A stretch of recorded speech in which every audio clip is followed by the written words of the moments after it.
சில வருடங்களுக்கு முன்பு என் ஆத்ம நண்பர்கள் அனைவரையும் ஒன்று சேர காண்பதில் நான் மகிழ்ச்சி அடைகிறேன். என்ன விஷயம் திடீரென்று? அரசே, ம் 10 ஆண்டு காலம் போர் பயணம் மேற்கொண்டு குருதேச எதிரிகளை எல்லாம் இல்லாமல் செய்துவிட்டு வெற்றி வீரனாக திரும்பி வந்திருக்கிறீர்கள். அதற்காக முதலில் எங்கள் வாழ்த்துக்கள். நன்றி நன்றி மணிமாறா.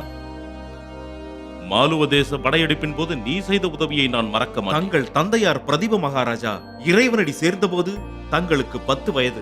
தங்களின் இளமையை பயன்படுத்தி குருதேசத்தை பங்கிட்டுக் கொள்ளலாம் என்று நினைத்த எதிரி நாடுகளின் சூழ்ச்சிகளை அப்போதே நீங்கள் அறிந்திருந்தீர்கள். 15 வயதில் குகையை விட்டு வெளிவந்து சிங்கமாக புறப்பட்டீர்கள். தொடர்ந்து வெற்றி கனிகளை கொய்தீர்கள். ஒரு இந்திரனைப் போல் ராஜதானியாகவே திரும்பினீர்கள். போதும், புகழ்மொழிகள் வேண்டாமே. நண்பனை காணாத இடத்தில்தான் புகழ வேண்டும். ஆமாம், நீங்கள் திருப்தியாக இருக்கிறீர்கள் அல்லவா? நிலைமைகள் எல்லாம் கட்டுக்குள் இருக்கின்றனவா? எல்லாம் நன்றாகவே இருக்கிறது. ம், ஆனாலும் எங்களுக்கு ஒரு குறை. குறையா? என் நண்பர்களுக்கா? சொல்லுங்கள், என்ன குறையானாலும் நான் நிவர்த்தி செய்கிறேன். அரசே, மனிதர்கள் அதிகாரத்தில் மட்டும் திருப்தி அடைந்து விட முடியாது. செல்வம் திருப்தியை தராது. புகழ் மனதை நிரப்பாது. குரு தேசத்திற்கு இப்போது ஒரு அவசிய தேவை ஏற்பட்டிருக்கிறது. அரசே, குருதேசத்து மக்கள் தங்கள் குறைகளை எங்கள் மூலமாக தங்களிடம் தெரிவிக்க விரும்புகிறார்கள். என் மக்களுக்கு குறையா? அண்மையில் தானே பல வரிகளை நீக்கினேன். மழை குறைவில்லை, விளைச்சல் குறைவில்லை, கல்வர் பயமில்லை, பசி இல்லை. பிறகென்ன குறை? தங்கள் ஆட்சியில் குறையதும் இல்லை அரசே. மக்கள் தங்கள் அரசரை பற்றித்தான் கவலைப்படுகிறார்கள். என்னை பற்றியா? என்னை பற்றி என்ன கவலை? அரசே, எங்கள் மன்னர் 10 ஆண்டு காலம் போர்க்களத்தில் சூறாவளியாக சுற்றிச் சுழன்றார். அவர் தென்றலை அனுபவிப்பது எப்போது என்று மக்கள் கேட்கிறார்கள். அரசே, மகாராணியின் இருக்கை மகாலட்சுமியின் இருக்கை. நினைவூட்டலுக்கு மன்னியுங்கள். நீங்கள் எல்லோரும் என் நலத்தையே விரும்புபவர்கள். இதை நினைவூட்டும் கடமையும் உங்களுக்கு உண்டுதான். எதற்கும் காலம் கணிந்து வர வேண்டாமா? தக்க சமயத்தில் என் முன்னோர்கள் என் அரசியை எனக்கு அடையாளம் காட்டுவார்கள். திருமணத்தில் தங்களுக்கு விருப்பம்தானே? திருமணத்தில் விருப்பம்தான். மிக்க மகிழ்ச்சி. அமைச்சரே, மலையிலோ காட்டிலோ ஆற்றிலோ என் எதிர்கால மனைவியை நான் சந்திப்பேன். அப்போது காமக்கடவுள் மன்மதன் அம்பெய்தி என் காதலியை அறிமுகப்படுத்துவான். 100 மலர்களின் வாசனை என்னை சூழும். ஏற்றப்படாமலேயே என் எதிரில் தீபங்கள் ஒளிரும். மீட்டுவோர் இல்லாமல் உடலும் யாழும் என் காதில் ஒலிக்கும். அந்த நாள் என் வாழ்வில் ஒரு அற்புதமான நாள்.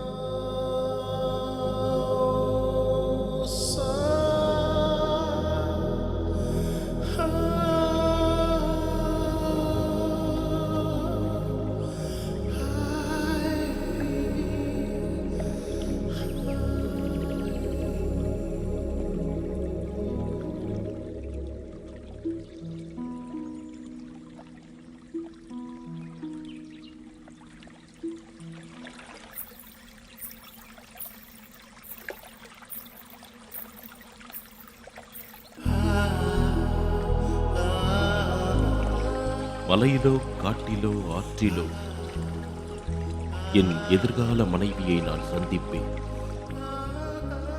அப்போது காமக்கடவுள் மன்மதன் அம்பெய்தி என் காதலியை அறிமுகப்படுத்துவான். 100 மலர்களின் வாசனை என்னை சூழும். ஏற்றப்படாமலேயே என் எதிரில் தீபங்கள் ஒளிரும்.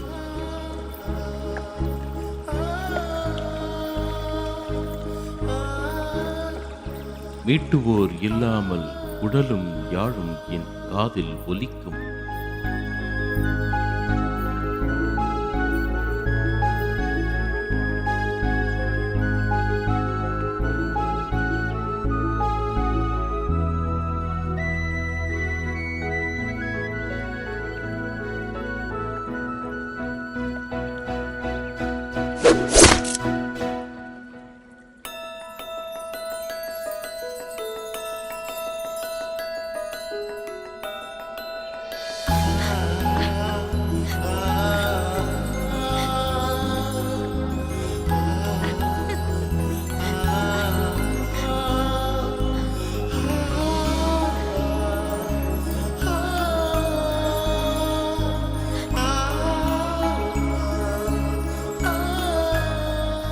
ஆஹா, மலருக்கு மலர்களால் அபிஷேகம். நான் குருதேச சக்கரவர்த்தி சந்தனு. அஸ்தினாபுரம் என் தலைநகரம். நான் கங்கையை பூமிக்கு கொண்டு வந்த பகிரதன் மகள். என்னை பாகிரதி என்றும் அழைப்பார்கள். நான் சத்தியவான் பிரதிபனின் மகன். கடந்த கணம் வரை எந்த பெண்ணும் என் மனக்கதவை தட்டியதில்லை. ஒரு பெண்ணின் முகத்தை கூட ஏறிட்டு பார்க்காதவன் நான். எனக்கு மனைவியாக போகும் பெண்ணால் மட்டும்தான் என் இதயத்தை துடிக்கச் செய்ய முடியும். இப்போது என் இதயம் துடிக்கத் தொடங்கிவிட்டது. என் காதலியை, என் மனைவியை, அஸ்தினாபுரத்தின் அரசியை நான் கண்டுகொண்டேன். இந்த கணத்திலேயே நாம் சிவனை சாட்சியாக வைத்து காந்தர்வ மனம் செய்து கொள்ளலாமா? எனக்கு உங்களை திருமணம் செய்து கொள்வதில் ஆட்சேபனை ஒன்றுமில்லை. ஆனால் ஒரு நிபந்தனை. என்ன என்ன என்ன நிபந்தனை? உன் அத்தனை நிபந்தனைகளுக்கும் நான் இப்போதே உடன்பட்டு விட்டேன். இப்போது சொல், திருமணத்தை எப்போது வைத்துக் கொள்ளலாம்? நான் உங்கள் மனைவியாகும் பட்சத்தில் நான் எதை செய்தாலும் நீங்கள் அதை தடுக்கக்கூடாது. நீ என் உயிருக்கும் மேலானவள். நீ செய்வதை நான் எப்படி தடுக்க முடியும்? கவனமாக கேட்டுக்கொள்ளுங்கள். நான் செய்வது எவ்வளவு கொடுமையான, அருவருப்பான, நீதிக்கு புறம்பான விஷயமாக இருந்தாலும், உங்களுக்கு பிடிக்காத காரியத்தை செய்தாலும் நீங்கள் அதை கேள்வி கேட்கக்கூடாது. அப்படி கேட்டால் அந்த கணமே நான் உங்களை விட்டு விலகி சென்று விடுவேன். நமது திருமண பந்தமும் அக்கணமே முடிவுக்கு வந்துவிடும். இதுவே என் நிபந்தனை. இந்த நிபந்தனைக்கு ஒப்புக்கொண்டால் இப்பொழுதே நான் திருமணத்திற்கு தயார். சிவனை சாட்சியாக வைத்து இப்போதே திருமணத்தை நடத்திக் கொள்ளலாமா? என் நிபந்தனையை நீங்கள் முழுமையாக புரிந்து கொண்டீர்கள் அல்லவா? நாளை நீங்கள் வாக்கு தவறக்கூடாது. தவறமாட்டேன், தவறமாட்டேன். வருத்தப்படவும் கூடாது. வருத்தப்படவும் மாட்டேன். சரி, இப்போது நாம் சிவனை சாட்சியாக வைத்து திருமணம் செய்து கொள்ளலாம்.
அஸ்தினாபுரத்திற்கு இளவரசர் பிறந்திருக்கிறார்.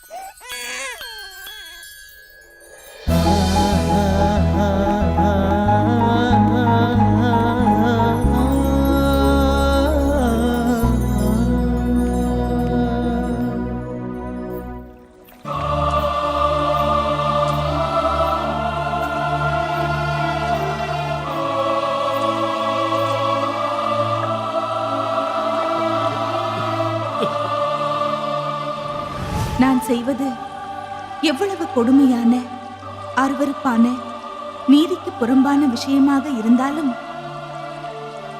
உங்களுக்கு பிடிக்காத காரியத்தை செய்தாலும் நீங்கள் அதை கேள்வி கேட்கக்கூடாது.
காளியம்மா வாம்மா, காளியம்மா வாம்மா, சொல்லுமா சொல்லு. இந்த ஊரை பிடிச்ச பிடாரி ரத்த காட்டேரி எப்பதான் ஊரை விட்டு ஓடும்? தாயே துர்கா, நல்ல குறி சொல்லு. எல்ல காளியம்மா, நல்ல வாக்கு சொல்லு. தர்மரசம் பூமியிலே பெயர்ந்து வந்தடா, பெரும்பாவம் பண்ணுதடா. பத்த குழந்தைகளே பத்தவளை கொல்லுறாளே, கொல்லுறத பார்த்துக்கிட்டு போன மாதிரி நிக்கிறானே, அப்ப போன மாதிரி நிக்கிறானே. ராஜா சத்த எரிய போலே செயலெழுந்து நிற்கிறானே. ஆரெல்லாம் புறமதக்கே அத்து தண்ணி ரத்தமாச்சு. அஸ்தினாபுரிக்கு அழிவு காலம் வந்துடுச்சு. வானம் பொழியாது, இனி வயலெல்லாம் விளையாது. காத்து வீசாது சத்துணுவின் ஆட்சியிலே, நீதி நிலைக்காது, நியமனங்கள் நடக்காது.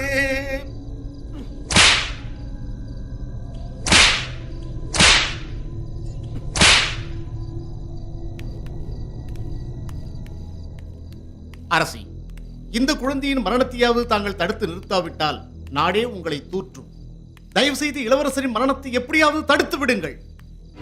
உண்மைதான், பொறுத்ததெல்லாம் போதும். அரசியின் 7 குழந்தைகளை ஆற்றல் விட்ட காரண காரியங்கள் ஏன் என்று எனக்கு தெரியவில்லை. ஆனால் இந்த குழந்தைக்கு அப்படி ஒரு கொடுமை நேர்ந்துவிடக் கூடாது. இதற்கு நான் இப்போதே ஒரு முடிவு கட்டுகிறேன்.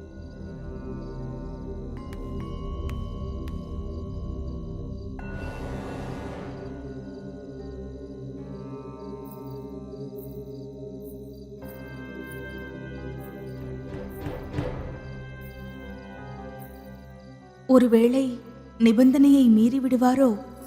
என் மீது இத்தனை பிரியம் கொண்டுள்ள இவரை பிரிந்துவிட நேருமோ?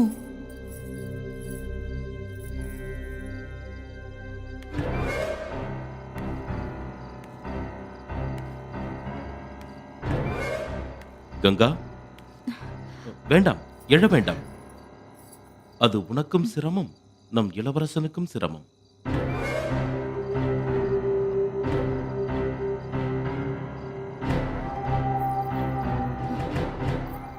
நகர்வலம் முடிந்ததா? முடிந்தது. கங்கா, இந்த பழத்தை சாப்பிடு. கர்ப்பிணி பெண்களுக்கு பழங்கள் மிகவும் நல்லது.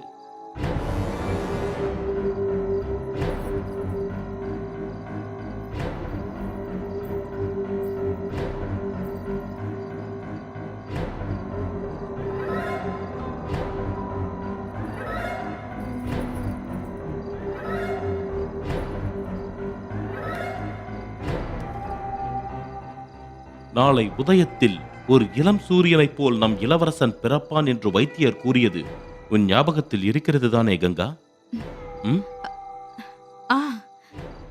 நன்றாக இருக்கிறது. அதை நான் மறக்கவில்லை.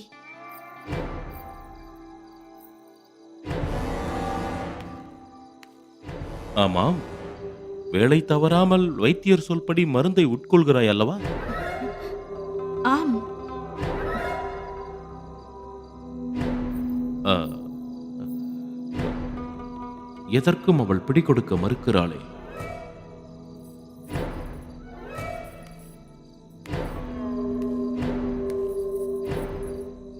ஊர் மக்கள் மிகவும் மகிழ்ச்சியாக இருக்கிறார்கள். ஏனாம்? நாளை அஸ்தினாபுரத்து இளவரசன் பிறக்கப் போகிறான் என்பதால் தான். ஓஹோ.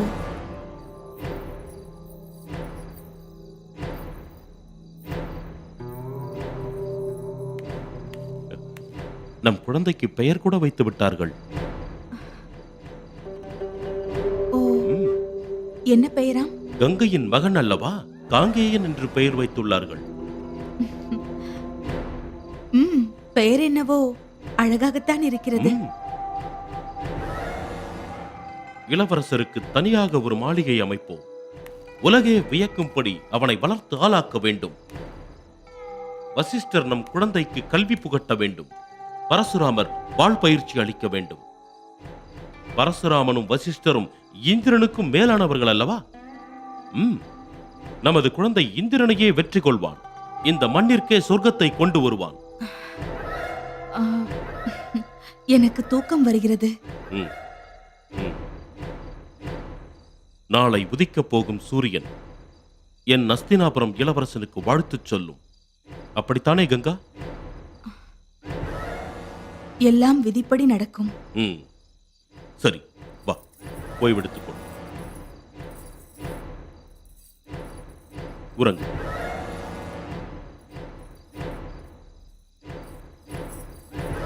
நன்றாக உறங்கு.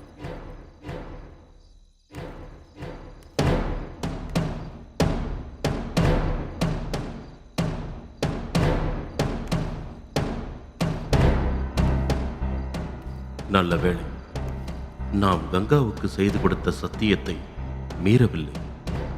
நாளை நிச்சயமாக நல்லதே நடக்கும் என்று நம்புவோம்.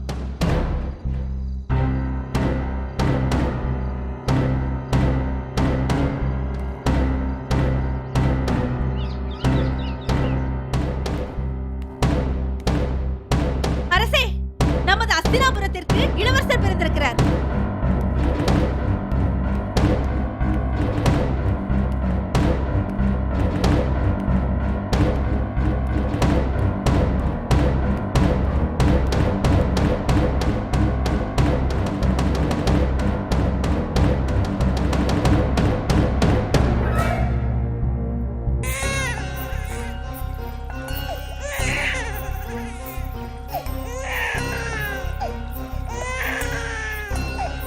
நிறுத்து! நீ என்ன பெண்ணா பிசாசா? குழந்தை என்ன குற்றம் செய்தது? எதற்காக குழந்தைகளை கொல்லும் ராட்சசியாக இருக்கிறாய்? சொல், சொல். அரசே, உங்களுக்கு புத்திர பாசம் தோன்றிவிட்டது. இனி நான் உங்களுக்கு அவசியப்பட மாட்டேன். மூடத்தனமாக பேசாதே. நம் இருவர் காதலின் கனியே குழந்தை. குழந்தையை ஆற்றில் போட்டுக் கொள்வது என்ன நியாயம்? குழந்தை என்ன குற்றம் செய்தது? இந்த கங்கை என்றைக்கும் வற்றுவதே இல்லை. உன் மனதில் ஈரம் வற்றுவிட்டதா என்ன? அரசே, எது நிகழ வேண்டும் என்று விதி தீர்மானித்திருக்கிறதோ அது நிகழ்ந்தே விட்டது. நாம் இருவரும் செய்து கொண்ட ஒப்பந்தத்தை நீங்கள் மறந்துவிட்டீர்கள். எதை எதை ஒப்பந்தம் என்கிறாய்? இதே கங்கை ஆற்றில் இதே சிவபெருமான் முன்பு நாம் செய்து கொண்ட ஒப்பந்தம் அது. நான் எதை செய்தாலும் அதை தடுக்கக்கூடாது என்பதுதான் ஒப்பந்தத்தின் சாரம். நான் நேசித்தேன், இப்போதும் நேசிக்கிறேன். உன்னுடைய எந்த விருப்பத்திற்கும் குறுக்கே நிற்கக்கூடாது என்ற காதல் உணர்வினால்தான் உன் ஒப்பந்தத்தை நான் ஏற்றுக்கொண்டேன். ஒரு மனைவி தான் பெற்ற குழந்தையை தண்ணீரில் போட்டு கொல்வாள் என்றும் அதை அவள் கணவன் வெறுமனே பார்த்து கொண்டிருக்க வேண்டும் என்றும் ஒரு ஒப்பந்தம் இருக்குமா கங்கா? நீ சொன்ன எதையுமே காதில் வாங்கிக் கொள்ளாமலேயே நான் சம்மதம் தெரிவித்தேன். ஆனால் நீயோ மிருகத்தின் நகங்களால் ரத்தத்தை தொட்டு என் பெயரை எழுத பார்க்கிறாய். நான் பெற்ற 7 குழந்தைகள் என்னை சொர்க்கத்தில் சந்திக்கும் போது ஏனப்பா என்னை அம்மா கொன்றாள் என்று கேட்டால் நான் என்ன பதில் சொல்வேன்? நாம் பிரியும் நேரம் வந்துவிட்டது. தங்களை விட்டு பிரிவதில் எனக்கும் மகிழ்ச்சி இல்லை. என் வாழ்வில் முதல் வசந்தமும் கடைசி வசந்தமும் தாங்கள்தான். நம் மீது விழுந்த சாபம் இப்போது விலகுகிறது. சாபமா? என்ன சாபம் அது? நமது கடந்த ஜென்மத்தில் நாமே விலைக்கு வாங்கிக் கொண்ட சாபம். உங்களுக்கு நினைவிருக்க வாய்ப்பில்லை. நாம் இந்திர லோகத்தில் தேவேந்திரன் முன்னால் காதல் வயப்பட்டோம்.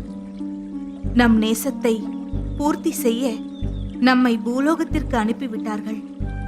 நாம் வரும் வழியில் தெய்வ குழந்தைகளான அஷ்டவசுக்களும் நம்மை தாய் தந்தையாக கொண்டு பூலோகத்தில் பிறக்க வேண்டும் என்று வரம் கேட்டன. நாமும் கொடுத்தோம். அந்த வசுக்களின் வேண்டுகோளை நிறைவேற்ற நமக்கு பிறந்த 7 குழந்தைகளை சொர்க்கத்திற்கு அனுப்பிவிட்டேன். இது 8வது குழந்தை. இவனே வசுக்களின் தலைவன். இவனையும் சொர்க்கத்திற்கு அனுப்பத்தான் கங்கை கரைக்கு வந்தேன். தாங்கள் குறுக்கே வந்து தடுத்து விட்டீர்கள். இப்போது நான் உன்னை புரிந்து கொண்டேன். என்னை மன்னித்து விடு கங்கா. அரசியை நாம் தவறாக புரிந்து கொண்டோம். உயிர் வாழ வேண்டியது இவனது விதி போலும்.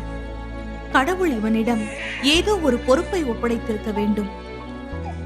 அதனால்தான் சொர்க்கத்தை அடைய வேண்டிய இவன் பூமியிலேயே தங்கிவிட்டான். இந்த பூலோகத்தில் இவன் சாதிக்க ஏதோ விஷயங்கள் இருக்கிறது. அதனால்தான் இவன் உயிர் தப்பி இருக்கிறான். உங்கள் விருப்பப்படியே இனி இவனே குருதேசத்தின் காவலனாக இருப்பான். இவனால் உங்கள் புகழ் சொர்க்கத்தின் சுவர்களில் எழுதப்படும். இவனை என்னோடு அழைத்து செல்கிறேன். உங்களுடைய ஆசைப்படியே கல்விமானாக்கி தலை சிறந்த வீரனாக்கி உரிய காலத்தில் உங்களிடம் இவனை ஒப்படைப்பேன். கங்கா, சாபத்தின் காரணம் எனக்கு தெரியாததால் உன்னை தூஷித்தேன். எனக்கு விடை கொடுங்கள் அரசே. கங்கா, நீ என் ஆவியை எடுத்துச் செல்கிறாய். உங்கள் ஆவி உங்களின் இந்த மகன்தான். உங்களுக்கென்று ஒரு தேசம் இருக்கிறது. நீங்கள் அதன் காவலன், மன்னன், மக்களின் உயிர். நீங்கள் அஸ்தினாபுரத்தின் உயிராக இருக்கிறீர்கள். நான் புறப்படுகிறேன். கங்கா, என்னை விட்டு போகாதே கங்கா. இன்று செல்வது நாளை வருவதற்காகத்தான். இக்குழந்தையை நிகரில்லாத வீரனாக்கி தங்களிடம் அழைத்து வருவேன்.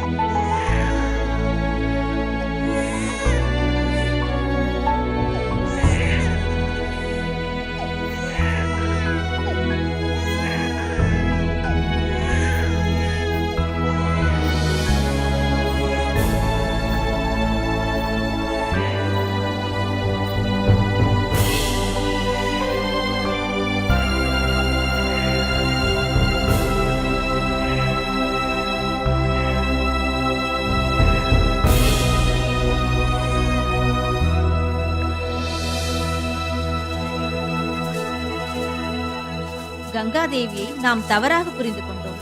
உண்மையிலேயே அவள் தெய்வ பிறவி. அப்படியா? எங்கே அவள், எங்கே அவள், எங்கே அவள், எங்கே அவள், எங்கே அவள், எங்கே அவள்,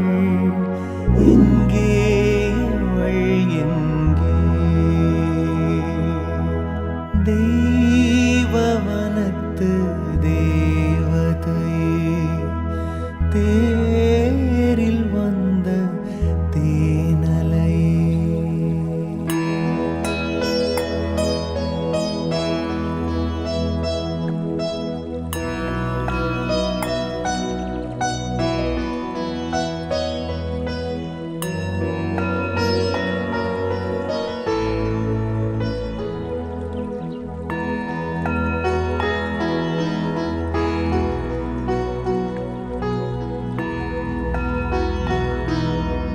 தெய்வ தேவவனத்து தேவதையே தேரில் வந்த தேனலையே அமுதம் தேங்கும் பேரலையே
அரசே வணக்கம்.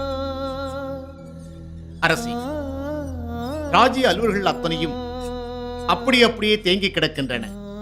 இதோ இந்த ஓலைகள் கூட பாஞ்சால தேசத்து அரசனுக்கு ஒரு வாரத்துக்கு முன்பே அனுப்பியிருக்க வேண்டும். தங்களின் கையொப்பத்துக்காக காத்து கிடக்கின்றன. அரசே, தங்கள் மனநிலையை மாற்றிக்கொள்ள வேண்டும். மக்களும் சபையோரும் தங்களை எண்ணி மிகுந்த வேதனையில் இருக்கிறார்கள். இளவரசர் திரும்பி வரத்தான் போகிறார். இந்த பிரிவு நிரந்தரமானதல்ல. 8 வருடங்கள் முடிந்து விட்டன. 10 வருடங்கள் தான் உள்ளன. அதுவரை தாங்கள் பொறுத்திருக்க வேண்டும். பிரிந்திருப்பது எண்ணி வருந்தாமல் திரும்ப வர இருக்கும் இளவரசரை வரவேற்பதற்கான மகிழ்ச்சியான மனநிலையில் இருங்கள். தயவு செய்து எங்களது வேண்டுகோளை ஏற்று சூரியனாக மலர்ந்த சந்துரு மகாராஜாவாக ராஜ்ய பரிபாலனம் செய்ய வேண்டும் என்று கேட்டுக்கொள்கிறேன்.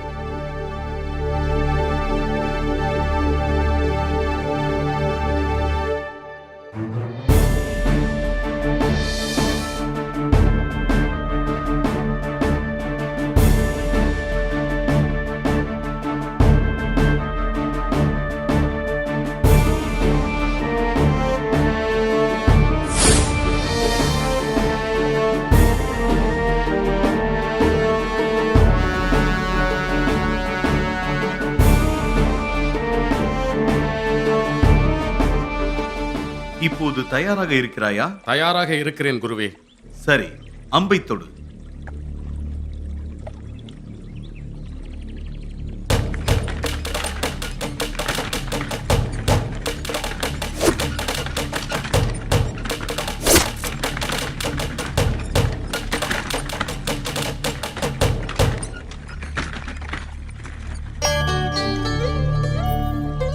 வா கங்கா. கங்கா, உன் மகன் என்னையே வெல்ல முடியும். அப்படி சொல்லாதீர்கள் சாமி. அவன் வாழைக்கன்று, நீங்களோ ஆல விருட்சம். நான் 30 ஆண்டுகளில் முயன்று கற்றதை அவன் 3 ஆண்டுகளில் கற்று முடித்து விட்டான். தேவவிரதா, இனி நீ வில்லில் கற்பதற்கு எதுவுமே கிடையாது. நான் உனக்கு சொல்வது இதுதான். உனக்கோ உன்னை சார்ந்தவர்களுக்கோ உயிரபாயம் ஏற்பட்டால்தான் வில்லை நீ எடுக்க வேண்டும்.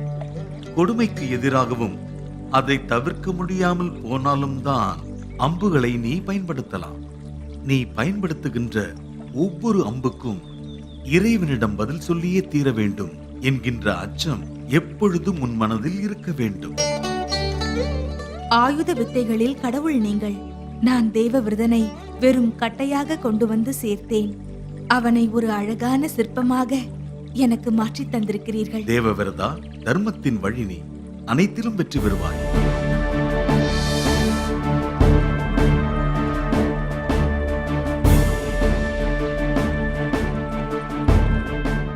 அமைச்சரே, மகாராஜா, நாளைய தினத்தின் முக்கியத்துவத்தை அறிவீர்கள். அறிவீன் மகாராஜா. ம், அரசுக்கு சொந்தமான நிலங்களில் நாளை முதல் அறுவடை தொடங்குகிறது மகாராஜா. ம். விடுகிற காலை 18 ஆண்டுகளுக்கு முன்னால் கங்கா என்னை விட்டுச் சென்ற நாள். இளவரசரின் 18ஆம் ஆண்டு பிறந்த நாள். கங்காதேவி தந்த வாக்குறுதிப்படி நாளை கங்காவையும் என் மகனையும் நான் சந்திக்கப் போகிறேன். அரசியார் இளவரசரின் வருகையொட்டி ம், நாடு முழுவதும் உள்ள ஆலயங்களில் ம். அபிஷேகத்திற்கும் தான தர்மங்களுக்கும் ஏற்பாடு செய்ய சொல்கிறேன் அரசே. ம். நடத்துங்கள், நடத்துங்கள்.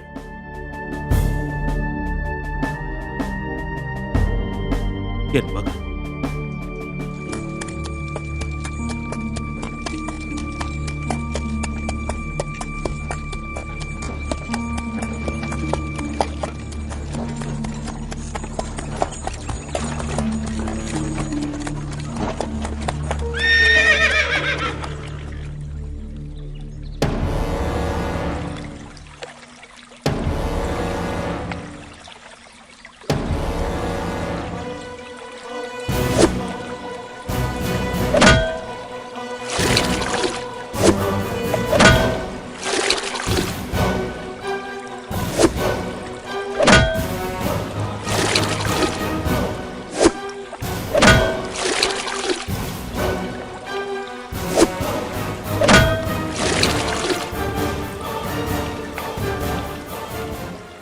ஆற்றின் குறுக்கே அணையை கட்டுகிறேன்.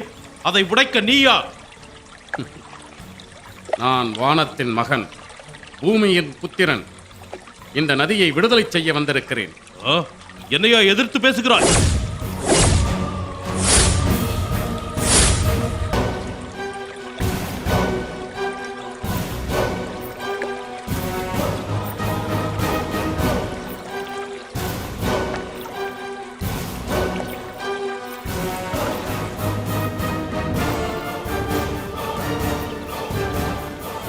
தேவவிரதா, கங்கா, யாரம்மா இவர்? இத்தனை காலமாக யார் என் தந்தை, யார் என் தந்தை என்று கேட்டுக்கொண்டிருந்தாயே, இவர்தான் உன் தந்தை, அஸ்தினாபுரத்தின் பேரரசர்.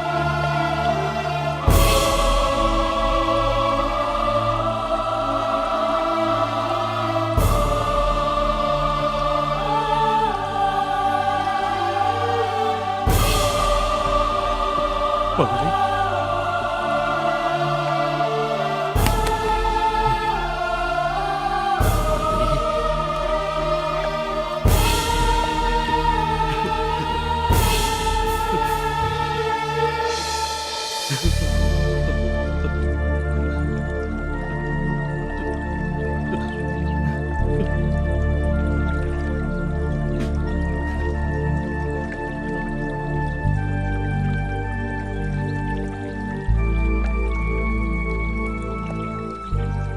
இவன்தானா நாம் பெற்றெடுத்த பிள்ளை?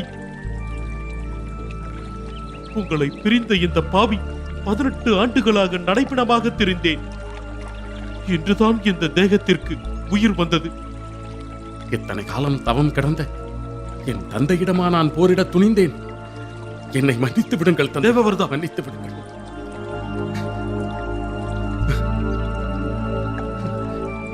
அரசே, என் கடமை இன்றோடு முடிந்துவிட்டது. ஆம், உண்மைதான் கங்கா. நம் வசந்த காலம் இன்று முதல் துவங்குகிறது. இல்லை அரசே, என்னை நீங்கள் மன்னிக்க வேண்டும். நீங்கள் விரும்பியபடியே தேவவிரதனுக்கு வசிஷ்டர் கல்வியை போதித்திருக்கிறார். பரசுராமர் போர் பயிற்சி அளித்து சிறந்த வீரனாக்கி இருக்கிறார். பாரத வருஷத்தில் நம் மகனுக்கு நிகரான நீதிமானும் இல்லை, வீரனும் இல்லை. ஆனால் நான் உங்கள் இருவரையும் பிரிந்தாக வேண்டும். அன்னையே, என்ன சொல்கிறீர்கள்? கங்கா, இனி ஒருபொழுதும் என்னால் உன்னை பிரிந்திருக்க முடியாது. அரசே, நம் பிள்ளையை ஒப்படைக்கவே வந்தேன். ஒப்படைத்து விட்டேன். வந்த காரியம் முடிந்தது. நான் வானலோகம் செல்ல வேண்டும். அன்னையே, அன்பு கூர்ந்து எனக்கு விடை கொடுங்கள். என் கண்களை ஒப்படைத்து விட்டு என் உயிரை பறிக்கிறாயே கங்கா. இனி உங்கள் உயிரும் மனமும் ஆத்மாவும் நம்முடைய மகன்தான். அவனிடத்தில் நீங்கள் என்னை காண்பீர்கள்.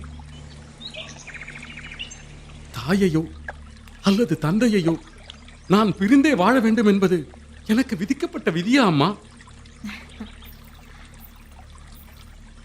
விதி அதுதான் மகனே. என் இல்லற வாழ்க்கை முடிந்தது. நான் இந்திரலோகம் செல்ல வேண்டும். என்னை துயரக் கடலில் தத்தளிக்க விடாமல் இருவரும் எனக்கு விடை கொடுங்கள்.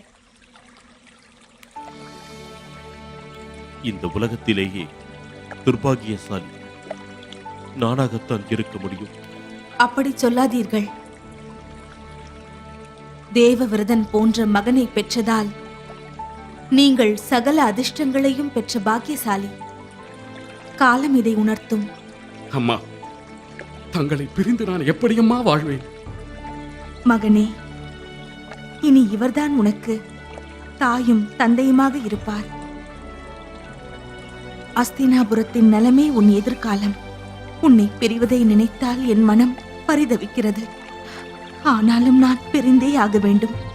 அன்பு மகனே, என்னால் உன் தந்தை பட்ட துன்பத்தை வார்த்தைகளால் சொல்லி மாளாது. இனி சகலமும் உனக்கு தந்தைதான். அவருக்காகவே நீ உன் வாழ்க்கையை அர்ப்பணம் செய்து கொள்ள வேண்டும். செய்வாயா? தங்கள் சொல்லி நான் என்று மீறி இருக்கிறேன் தாயே. அரசே, நம் அன்பு மகனோடு புறப்படுங்கள். கங்கா, இறுதியாக கேட்கிறேன், எங்களோடு வந்துவிடு. ஆம் அன்னையே.